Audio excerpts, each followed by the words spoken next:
Hi there, everybody. Gwen Jones here from the Action to Impact show. I hope everybody had a sensational week this week because I have a sensational show for you. That's right. I have a new friend.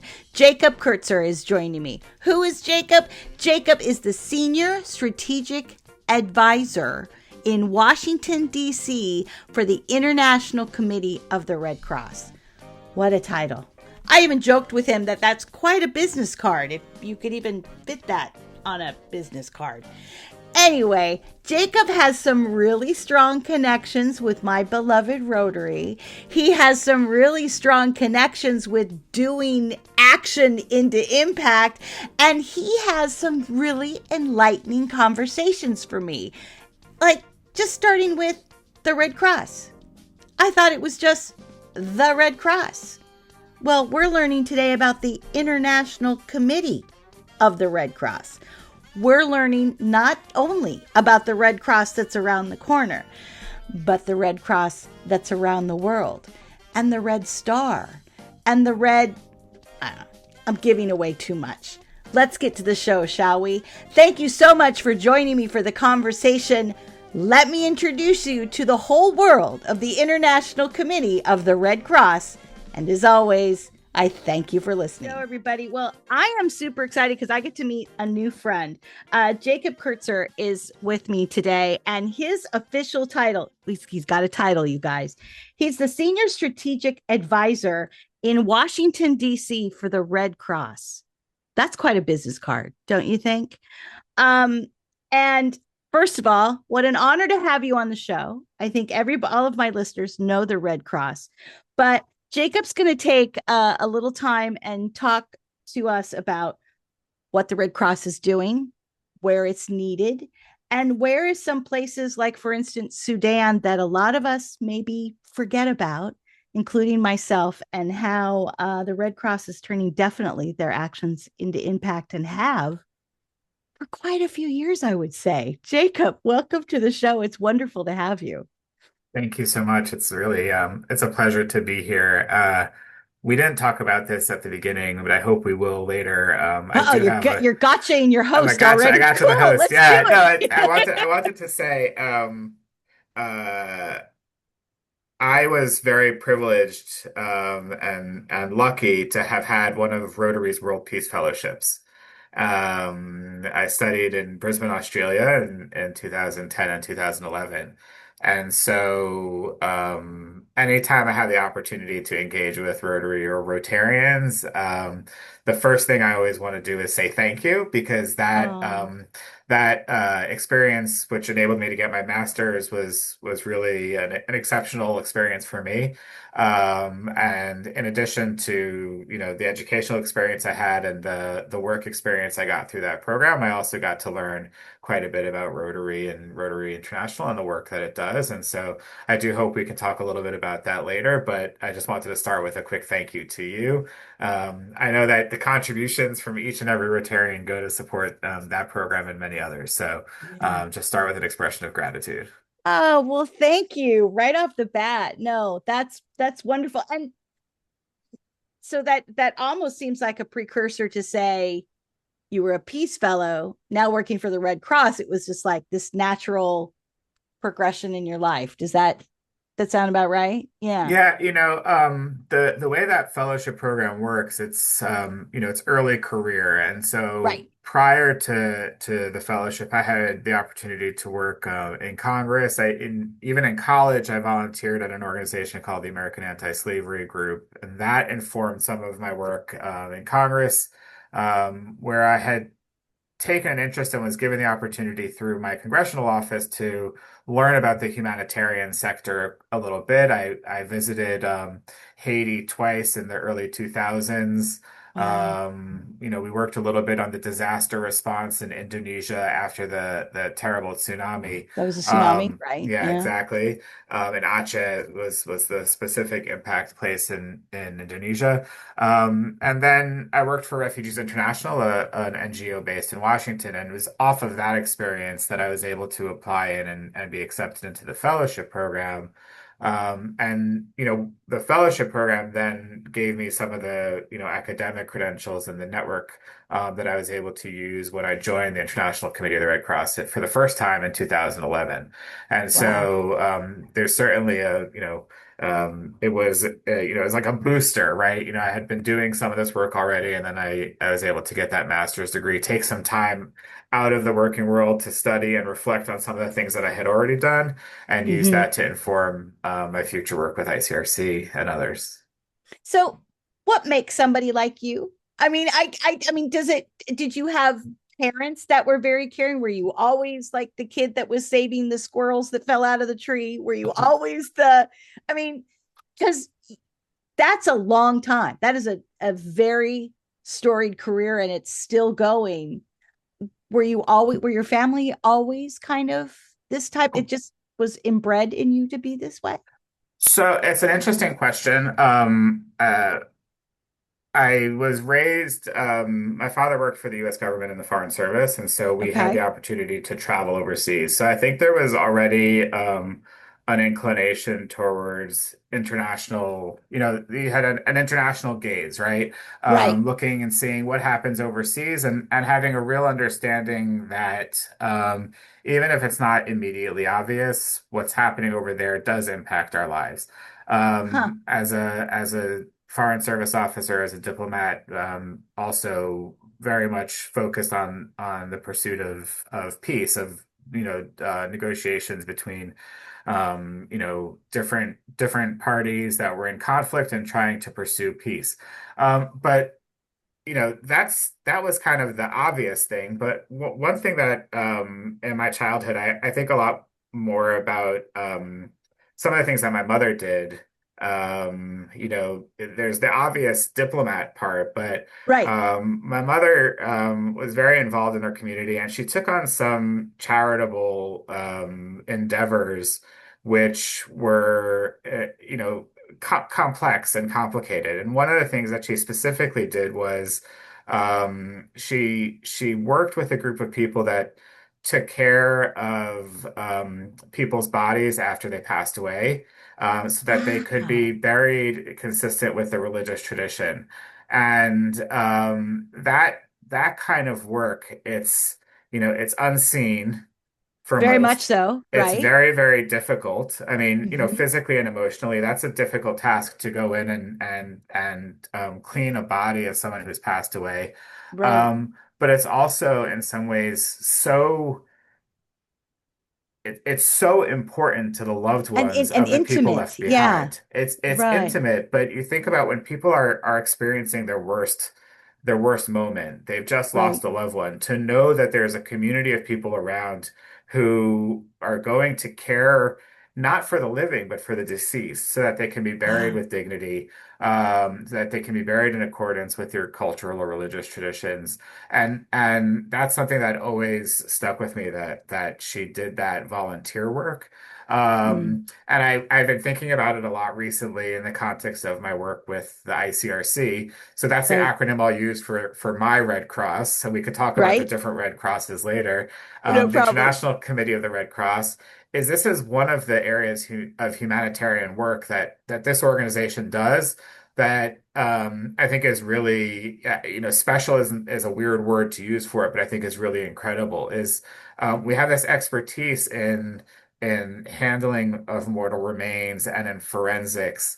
So it's about training and equipping local communities for how to deal with dead bodies in their context. It's about supporting the infrastructure of those communities to make sure that people can be buried with dignity. It's Wow. about helping people keep records of where people are buried in the situation of armed conflict, so that their loved ones will know that they won't be forgotten, or they won't be lost. And this kind of forensics work, this kind of work with mortal remains or dead bodies that we do, like you say, it's complex, it's emotional, it's intimate, but for us, it's as important as providing food or water, is also Hmm. making sure that people are being treated with dignity, because it's so important to their families, it's so important to their communities, and also we know that it is one of the stepping stones to peaceful resolution of conflict is to not have this people go missing, is to not have Right. people treated, in a way that's not dignified. And so we see it as a stepping stone for peace. And even to this day, the ICRC, using our special capacity as a neutral intermediary, we're still returning bodies between parties that had conflict. So there are still, Wow. within the last few years, there were exchanges of mortal remains between Iran and Iraq dating back to the war in 1980. There's still work happening in the Balkans, from that terrible conflict to try to identify people and close that chapter and let families move on knowing where their loved ones are and that they've had that opportunity to be buried in dignity. Well, first of all, Jacob, I think that's stunning because I don't think the average person has any idea that this is the Red Cross, and the International Red Cross. Because I think when people think of the Red Cross, they think of those like great little red vests, much like the Rotarian vests. We all wear these vests, right? And away you guys go giving food and shelter if there's something that goes wrong. Um, I think this is a whole part of the Red Cross that I don't think a lot of people, I will throw myself under the bus to say, I had no idea that Yeah. this is what the Red Cross. And if memory serves me right, this kind of goes back to the beginnings of the Red Cross.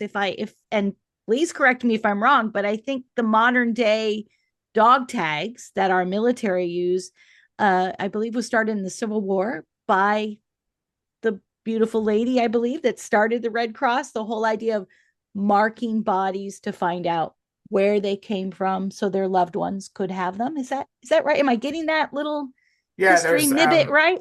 Snippet? there's the Clara Barton element, and her Right. role with the American Red Cross. And again, so if you take it back to the historic foundations of the Red Cross and Red Crescent movement, because that's kind of how we talk about the different Right. components I think of especially in the United States, we think of the people in the red vests, and that Mhm. would be the American Red American Cross. Red Cross. Yeah. Okay. You give Um, blood, you wave at Yeah, them. so Right. so Okay. basically what you're looking at is three different component parts of the Red Cross and Red Crescent movement. So in Wow. every country, the first component part is that in every country we have what we call a national society. So in the United States, it's the American Red Cross, our friends Gotcha. to the north, the Canadian Red Cross, but we Gotcha. also have,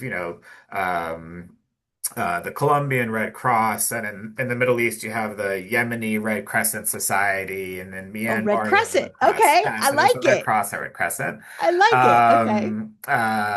And then each country has its own national society, and the national societies are all independent organizations, but they carry out this kind of humanitarian work, They have generally a speaking. common belief system.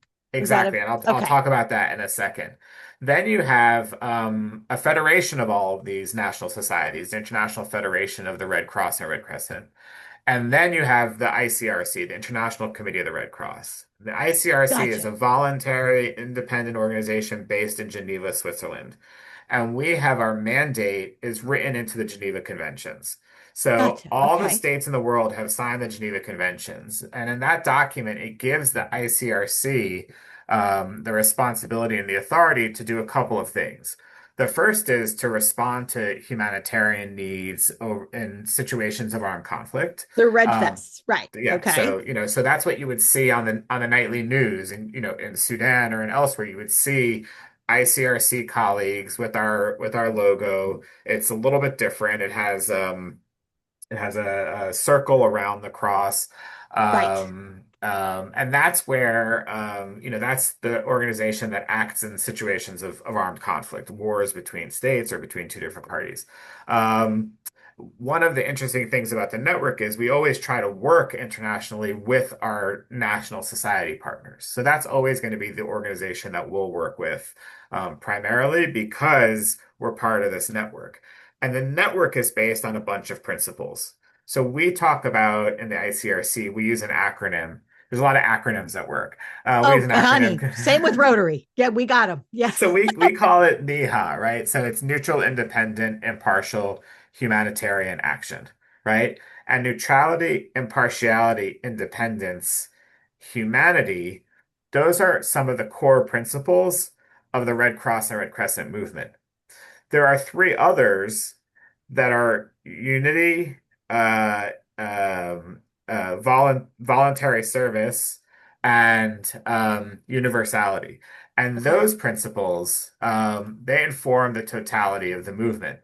And so those principles really guide our work, and they're complicated, and they're oftentimes misunderstood. In contentious environments or in fast-moving environments, people don't understand the concept of neutrality or what does it mean to be impartial. Right. But To have those, no opinion. yeah, well, we have Yeah. opinions. We Well, just yeah. Oh, share everybody them has. Oh, yes. differently. Yeah, Yeah. we Right. just share Yeah. We them all have differently. opinions. Right. Um, we prefer to do our opinion sharing quietly, right? So if Touche. we Love if it. we have Okay. a view on something, we would rather raise it directly with the affected parties. But those principles guide our work, and they're what allows us to do a lot of this really complicated humanitarian work in difficult places around the world, like Sudan or elsewhere. So, and I know when you reached out to me to talk about Sudan, I definitely want to talk about Sudan. I think this is probably an aha to a lot of people because we are, especially, I mean, I'm based here in the United States, but there is Red Crosses, as you said, or Red Crescents. I love that. That's awesome. All over the world. I had no idea there were three branches. I Mhm. just thought they were all kind of like fellow Rotarians, except y'all wear red and we wear blue. But I also know you're in Washington, D.C. Yeah. So my partner, family, mother worked for the Kennedy administration and father worked for NSA. So inside the Beltway is the most international district, I feel, pretty much in the world, as far as, the movers and shakers of the world. And I'm not even talking about the White House. I'm talking about around just the city of Washington, D.C., and the people that work there. And the Red Cross, how much part of the Red Cross is governmental, or are you independent from our governments? So we are completely independent. Okay. And the ICRC, and again, it's a core principle of our work. Um, but a second reality is a lot of our money comes from governments. Okay. A lot of our contributions come from states. And for us, that's critical Right. because states are the signers of the Geneva Conventions. Countries are the ones who have Gotcha. agreed to this set of principles, this document, including the elements of it which give us the authority to carry out our work. And so there's a little bit of an element of seeking those contributions Commingling. from Yeah. states so that we can carry out our work. What we try to make sure is, again, we do the work in an impartial way. And so that's, what is the greatest need and how do we do the work without giving preference to citizenship or Right. ethnicity. It's where is the greatest need and how do we carry out the work that we need to do in a way that's consistent with our principles of independence, impartiality, and neutrality. And it's really, really complicated. But part of the reason we have this office here in Washington is so that we can have a conversation with the government here about our work. We want to be Mhm. completely transparent. We're not hiding anything. What we do is very visible, and we want to make Right. sure that everyone understands it. And so we do. We have a really important conversation with a lot of different elements of the government, from the Department of Defense slash War to the Department of State, to Congress, where these are the things that we're concerned about. These are the things that we're working on. Thank you for the support that's been given. Here are some of our ambitions in the future. And here's why we think it's important that, not just the United States government, but also the American people understand our work and continue to support it because we really do believe in our humanitarian mission. We believe in the need to respond to the basic requirements of all Mhm. people. But we also think it's not just the right thing to do, but we also think it's the right thing to do for peace. It's the right thing to do for Right. a greater prosperity. And our president has spoken a lot about this. We talk about in the Red Cross and the ICRC, we talk That's about the president of the Red Cross, the by the way, president of the Red everybody, Cross. not the Yeah. president, because Yeah. I don't think the Yeah. other guy in DC there has Well, talked about you guys once, but that's okay. our president, President Mariana Spilarek, she talks a lot about IHL and peace. IHL is international humanitarian law. What you would Right. hear colloquially referred to as the laws of war, the laws of armed conflict. So this is the Geneva Conventions. This is kind Right. of the frameworks that should guide the way a military carries out its operations. And our belief, and she has spoken about this extensively, is that the way you fight impacts the way that the war ends, and the way that these Correct. wars end impacts the ability to a peaceful future. And so, And we, then getting back, going all the way back to the beginning of this, getting those loved ones back, yeah. So blessed yeah. and So with, going yeah. back to the beginning, sorry if I'm going long here, No, but you're no, go for it. going back to the beginning, the way that the whole Red Cross and Red Crescent movement started, I forgot where the question even started. It's Um, okay. We're having a good old time. Just a whole, having a, you and I are having a conversation and letting thousands of people listen in. It's all good. Yeah, it's great. Hello, new friends. The way that it started was the Swiss businessman observed a battle in the Second Italian War, and what he saw was that the people who were injured or killed, there was no one to care for them. And so he wrote this book where he outlined this problem and identified a number of solutions. The first was the creation of these voluntary groups that would treat the sick and wounded. The second was an identifying symbol, in Hmm. this case, the cross being the reverse of the Swiss flag. And the Right. third was an agreement between the parties that those groups that are easily distinguishable by the symbols be protected and be allowed to carry out this work, treating the wounded or caring for the wounded or taking care of those bodies. So there really is this element from the get-go of those who are suffering the most and having this kind of agreement amongst parties to allow the work to take place. Let me ask you this then. That so even though I've always thought of the Red Cross as a very in country thing, like we've been very sweetly calling them, the red vested people, the Red Cross actually started out and has now come in. Like it's been more international as a movement than individual country movement. Is that, yeah? Well, it started both elements started kind of simultaneously. So this Simultaneously. so this Okay. this this gentleman Henri, his name is Henri Dunant. He called for the creation of national societies, right? These and at the beginning they really were auxiliaries to the military. Right. But simultaneously he formed this committee in Switzerland, which is now the International Committee of the Red Cross. So from the get-go, there were this two-pronged thing of one, a Red Cross or Red Crescent, or in Israel, it's the Magen David Adom. Hmm. There is the Red Star of David. These national societies, and then separately this international entity that would also work outside of national borders. And I think it doesn't go without saying to my Rotarians that are listening to me is that this is a very similar to Rotary and the United Nations. For those of you who haven't caught up on your Rotary history, as we're learning this Red Cross history, the UN is based on a Bill of Human Rights that was put together by Rotarians, and then that was made into what we now know as the UN, where we bring human dignity. So, look, we've gotten all the way back to you being a peace fellow, which was like the first 5 minutes of this whole conversation. We'll make it all go together. Don't Sure. worry, Jacob. Yeah. So, where you needed, we've talked about the fundamentals of where you guys came from. We've talked about you and where you came from to get here. Now, where are we going? And the first thing that you wanted to talk to me about was Sudan. And I'm here to tell you, I don't think about Sudan. And I apologize to anyone who is from Sudan, who was even hearing my voice, perhaps in that country.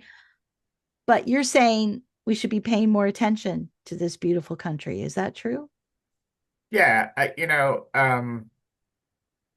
Today, this week marks 3 years of the conflict starting in Sudan. And what we see is that the lack of action on the part of the diplomatic political sphere continues to cause really great suffering. Um, Well, they don't have uh, any oil, I assume. They don't have any natural resources, I assume. They are mostly a rural agricultural country, I assume.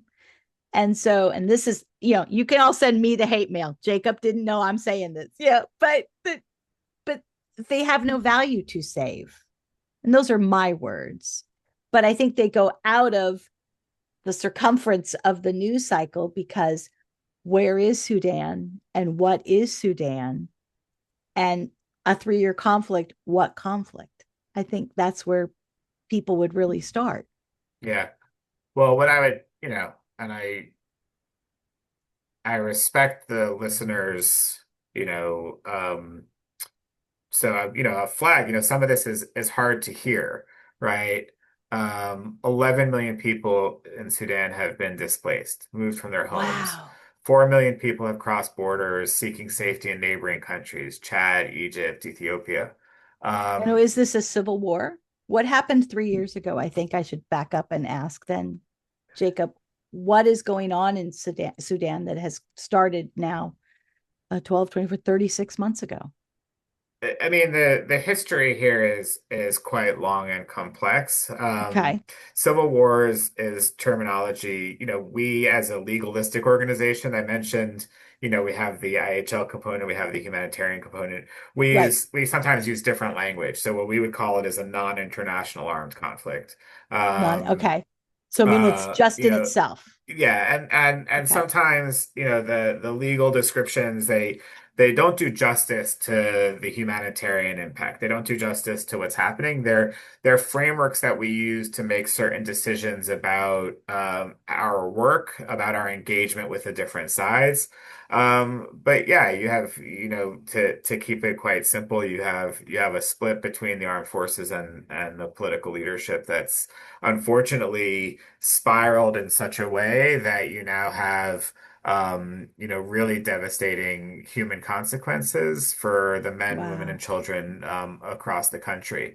We've seen, um, and again, I want to just sort of a tiny little caveat here, which is, um, what you're hearing is the importance of neutrality, right? What you're Okay. hearing is, um, you know, we have views on how things started and so on and so forth. But for us, that kind of discussion about where things started, how did it break down, Whose fault is it? That kind of stuff. Right. that's for the UN, right? There is a political entity that exists that should be Right. mediating and negotiating these conflicts. What we want to do is raise awareness of the cost of inaction. What we want to do is raise awareness of the human consequences, the humanitarian impact of that conflict. We want to raise the flag of humanity, raise the flag of the people of Sudan, and say, hey, government leaders, diplomats, politicians, you really need to put your best brains on this because what we're seeing is so devastating. People are suffering not just from the direct attacks, but they're suffering from the attacks on infrastructure, the essential infrastructure of life. We take some things for granted: water, electricity, Yeah, housing, we're shelter. talking to each other in two Yeah, different cities on the and internet. internet, Yeah, right? right. Internet connectivity is a huge issue for people when Right. your life has become revolved around the ability to connect to people, to use a smartphone, banking systems, in Right. some places, and all of a sudden you lose connectivity. That can have a huge domino effect on people's lives. And now we're also seeing that the conflict is impacted by what's happening in the Middle East. There's a rise in fuel prices. There's a rise in food Right. prices. And so we have this very, very large conflict. And it actually is a really important place geostrategically, right? It is a very significant, it's a large country. It's right in the middle.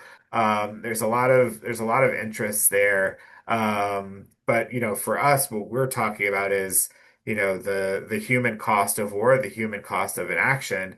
And,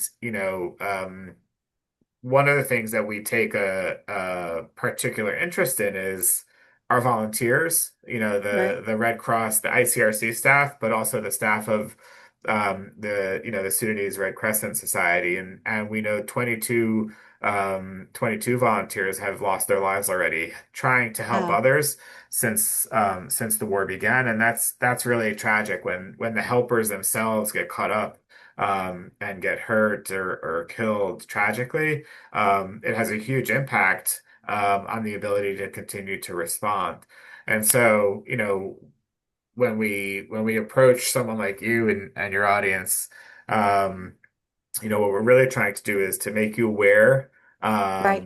Educate. to Absolutely. talk about Yeah. that humanitarian impact and encourage you to take that next step, read a little bit more, talk to, engage in whatever ways you can, and try to think about how to help as best as possible.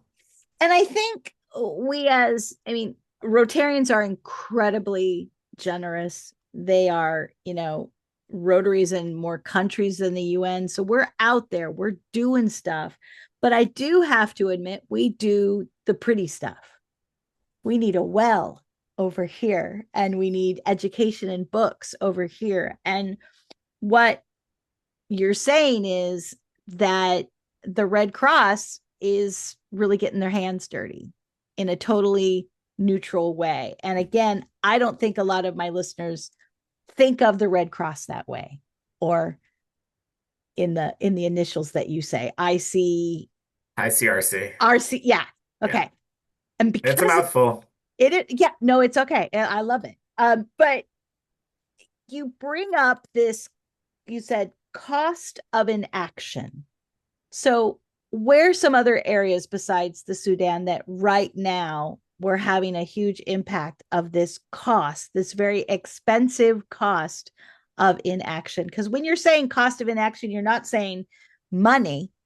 What you're talking about is lives. Is that right? We're talking about lives and And I assume it's from different places. So in Sudan, we have an armed conflict. mhm. In Haiti, you could have something totally different. In the Yep. Congo or Malawi or some of these other Central African countries, there could be totally different things, but all of them you're coming at nonpartisan, non religious, non nothing, just there as a humanitarian force. Yeah, so you've mentioned a couple of the places that are top of mind for us Okay. that are not top of mind for the news, right? Because there's certain places in the world that are top of mind for the news. Right. But I'm glad you mentioned Haiti. It's in our hemisphere. Devastating impacts of violence. And primarily in the capital, but elsewhere. Um, we're paying attention to Afghanistan and Pakistan. Right. Some violence there. We're following the situations in Eastern Congo. Mm-hmm. We're following the situation in Myanmar and to a lesser extent the Philippines, but we also still work in Ukraine. We Right. also are still working throughout the Middle East, and so there's a lot of these conflicts. And again, there's no expectation here that the average listener be fully aware of the whole tapestry of Right. Because it might humanitarian be need. dizzying and very It's depressing, it's I would dizzying and it think. is it is depressing. But I would Yeah. also say, you were I think some sort of self-deprecatingly dismissive of the pretty work of Rotary. And Oh, look, oh, I'm thank you. familiar with Shelter Box. I'm familiar with the polio Yes, campaign. And absolutely. you think about what were some of the last places where the polio work was being done, We right? didn't Haiti. We were in You Afghanistan. were In in fact, Afghanistan, I talk all about right? on this show all the time that the I think. Taliban were our bodyguards when we went And in to why fight. is Yeah. that, right? And why is Yeah. that? It's because you were transparent with what you were doing. Right. You were doing it for everyone. It Hmm. was it was beneficial to all concerned, Ah, right? look at you quoting that. And and I think so. I think there really is.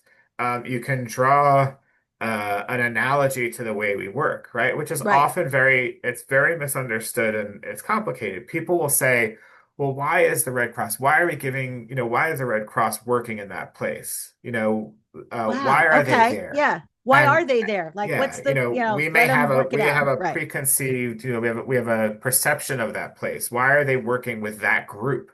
And again, the way that we work, this neutral political identity, this impartial approach, this independent, is for the outcome, right? It's Right. for us to be able to deliver the humanitarian assistance, to provide that basic support to victims or people who are suffering from armed conflict, without prejudging their politics or their identity. It's really just to help. Um and so so I do think there's something analogous in the way that Rotary has carried out its work with the way that the ICRC carries out its work. This idea of, you know, having a mission, having an approach, being transparent about it. And yeah, it means working in complicated places, but again, by sticking to our principles, we're able to do that humanitarian work oftentimes where many others are unable to. And we just think that's a critical component of, the overall picture today. So, how does Rotary just are there actual programs where Rotary has worked with the ICRC? Look at me, I got the ICRC there. Is there actual? Can you think of places? I mean, because right now there's going to be Rotarians that are hearing my voice going, "Oh my God, the parallels are just like crazy. Why aren't we in the same places? Do we actually play I in each other's regret sandbox?" I regret that I haven't interrogated this more in greater detail. What Well, we one may thing have I to take mentioned. it off the show then. Yeah, you're fired. One thing I go back to is precisely for that identity, for that reason, that perception of neutrality, which is so Right. important. We tend not to work with, we don't work Anybody. with anybody. Really, we really prioritize working with national societies, so the Red Gotcha. Crescent or the Red Cross or the Magen David Adom or Gotcha. whomever it might be. But there are places where we work alongside. Right. And so I think I might be wrong, but vaccination campaigns, the polio Right. campaign, like there may have been, interaction or communication in some context. We certainly want to know what everyone is doing, and we Of want to make course. sure we're not duplicating efforts. So if Right. Rotary or any other NGO is in a context, delivering humanitarian assistance or delivering, shelter box or, providing that service, that's a really important conversation for us to have, that dialogue, so that we know that it's being done and we can focus our efforts on something else. And Well, yeah, and so, I do know that shelter, if you look at some of those pictures at Shelter Box, you see there's a surprising how many blue vests and red vests are mhm, around there handing yeah, those out. I mean, because they both are going for the greater good, which is, shelter. yeah, Yeah. So it's a basic human need. so and now that everybody knows the Sudan and so many other places, are there some places where you're not working at as much anymore? Do we have some highlights in this world of we were here for a very long time and now we've moved out because our need is, do we have some good news? Oh, you're having to Well, think too long there, Jacob. there are good news stories. Yeah, of Again, I regret that I don't have them at the tip of my tongue, but I do think, course. we talked about the enduring work in the Balkans, right? The Correct. search for the Yes. missing, right? When that work started, it was acute, right? We were doing, extensive humanitarian relief, Right. kind of the Maslow's hierarchy, the food, the shelter, that The that clothes. kind of stuff. Right. And Exactly. now we're still doing the work, but it's at a different level, right? It's can we help find people who have gone missing? Can we help identify bodies and reconnect those families so that their loved ones have closure? Right. So I think that's an example of where the work has shifted over time. Hmm. And it's important, that we're able to go from the acute to the kind of the more long-standing work. So that I think would be one example. Instead Um, of the emergency, the aftermath yeah, and it's kind still of a thing. Yeah. humanitarian. problem, Oh, right? absolutely. For those families for whose loved ones are still missing, that's really that remains a pain. It's it's a void. It's something that you want to help resolve, and that's a really important part of our work that draws on our network is this reconnecting families, helping resolve cases of the missing. So it's a critical part of our work and something we take quite seriously. I think it's kind of in a juxtaposition of what people, hopefully, after they listen to this show, think about when they think about the Red Cross. Because like I said, I, for one, would have no idea that there are thousands of people all over the world with red crosses or red crescents or red stars of David that are after that part of the war, the bringing people home. And I find it fascinating, that our military and our governments have been trying to bring home remains to each other militarily for decades. Yeah, We have, yeah. and so, but there was a whole bunch of people. So let me ask this question then. If you are doing these remains, are you more leaning into the idea of the civilians? Are you really more of the civilian remains? Or are you more, you kind of like stay out of the military? The military remains are up to the military parties.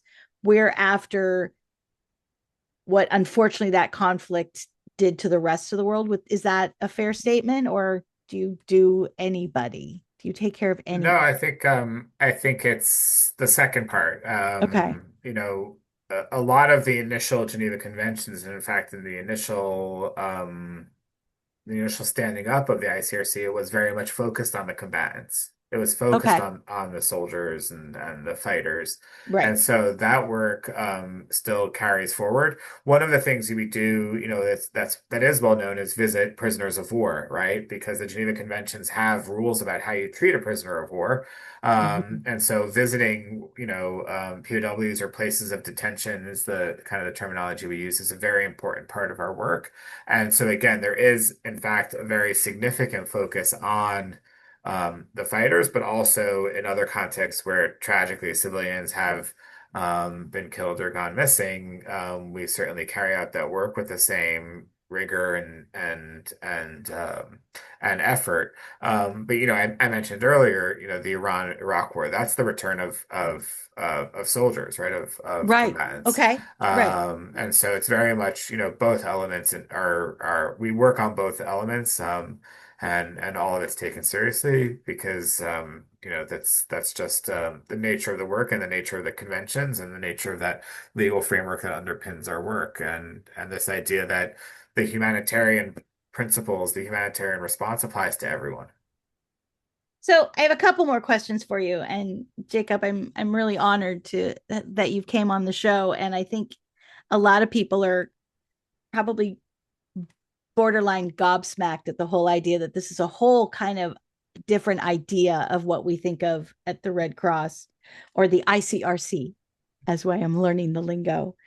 Um, but I guess my question is a little bit more intimate towards you, and that is you every single day go into that office, and people who are watching this on YouTube, you got your little headset on, and you go and you literally spend every day trying to help people through man's inhumanity to man. Do you take some really good vacations? Or is there a way you find actually inspiration from the little things? Like how do Um, you keep this work up?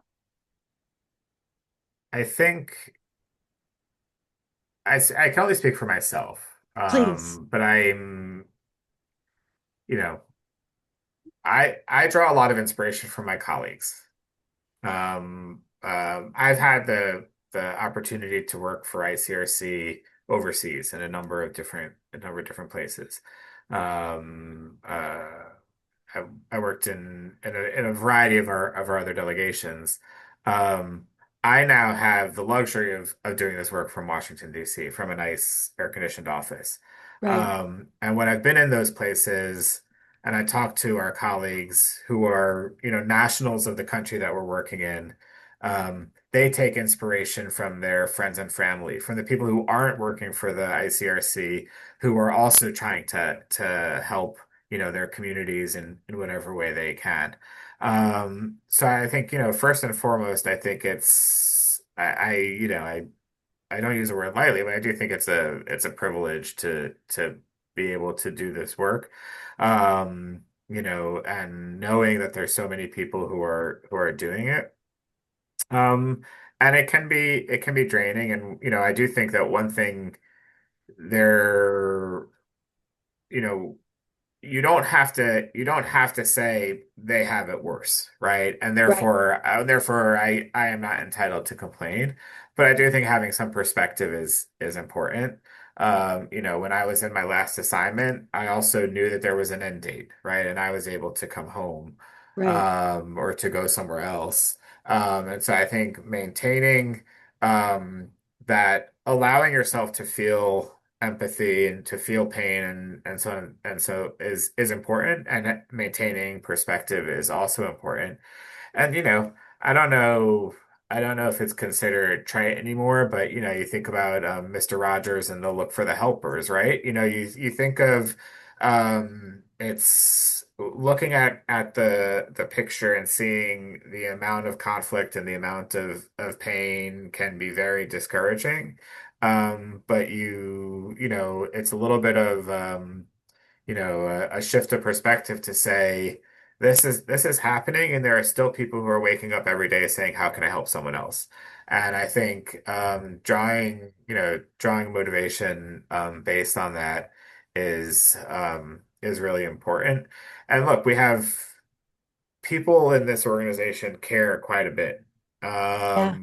And when you care a lot, you can have disagreements. You can have arguments about what's the best path forward. But the level of solidarity among staff, I think is really incredible. And then when you say, well, I have the opportunity to contribute in some small way to this effort, I think I just, like I said, I sort of consider myself lucky more than anything.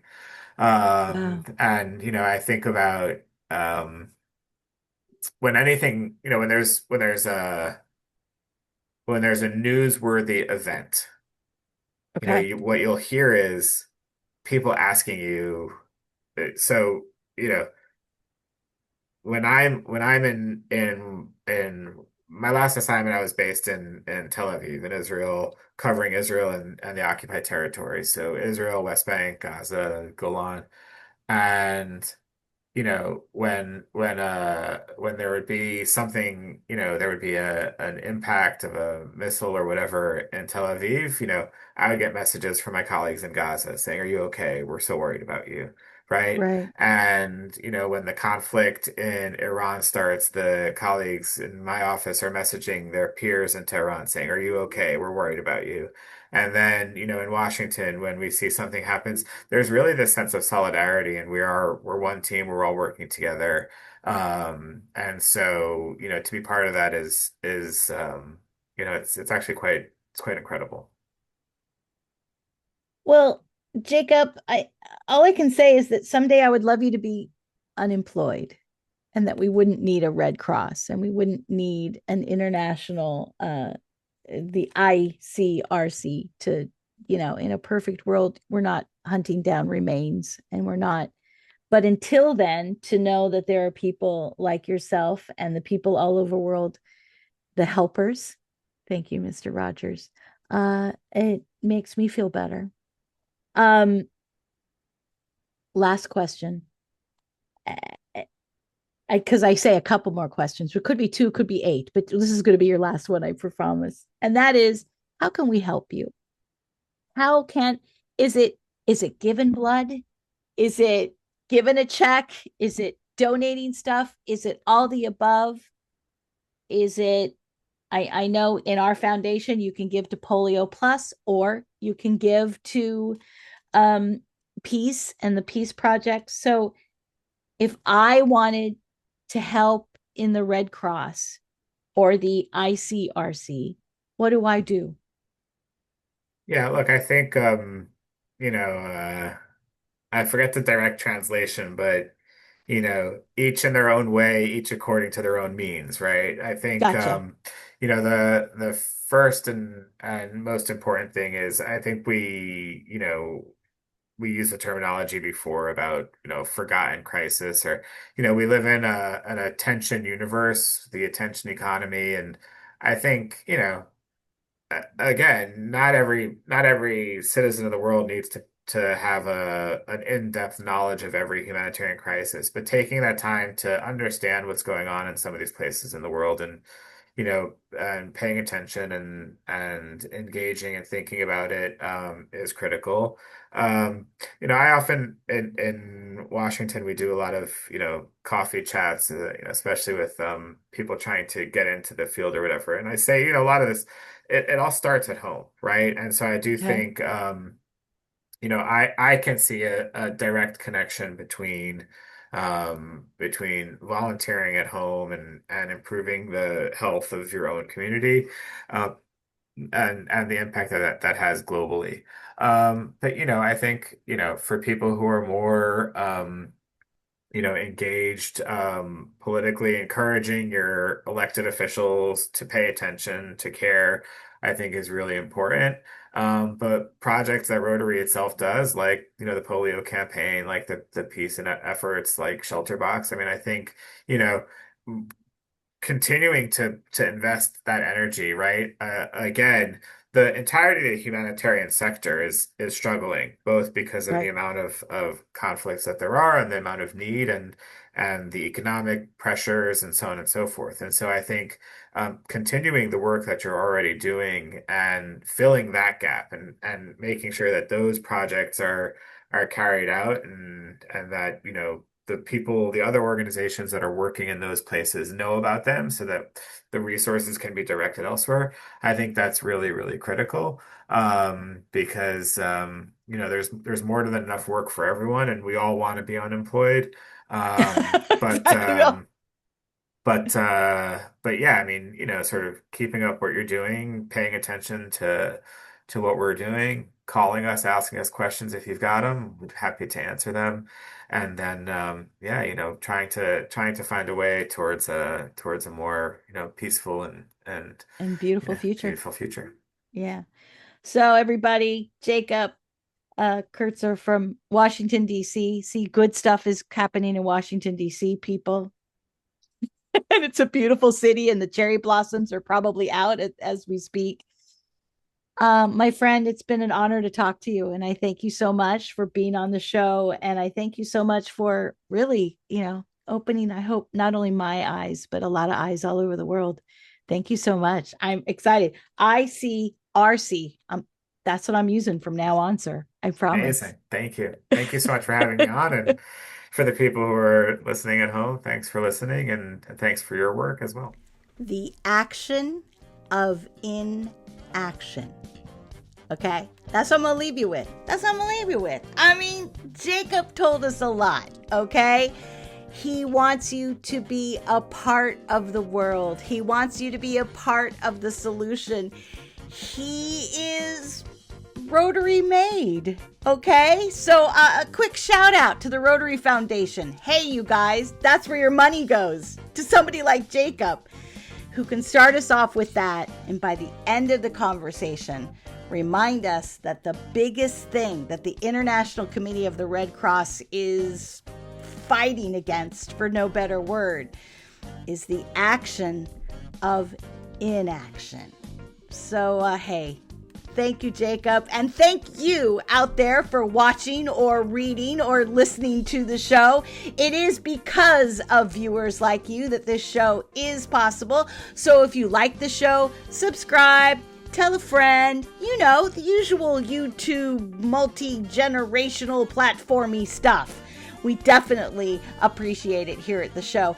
And hey, if you have a story that I should know about, email me, won't you? rotarianpod@gmail.com. And hey, last but not least, this show can go on the road. It is possible for me to leave my little cocoon here. So if you're interested in having the show come to your event, have your show come to your project, have this show come to just anywhere, we're willing to do it. Let's talk. Use that same email, rotarianpod@gmail.com. Until next time, take care of yourself and the world around you. Thank you again, International Committee of the Red Cross, and we'll see you next week on the Action to Impact show with me, Gwen Jones. Have a great week, everybody. Whew, what a fun show. I can't wait who I'm going to meet next. Talk to you soon, everybody. Bye-bye.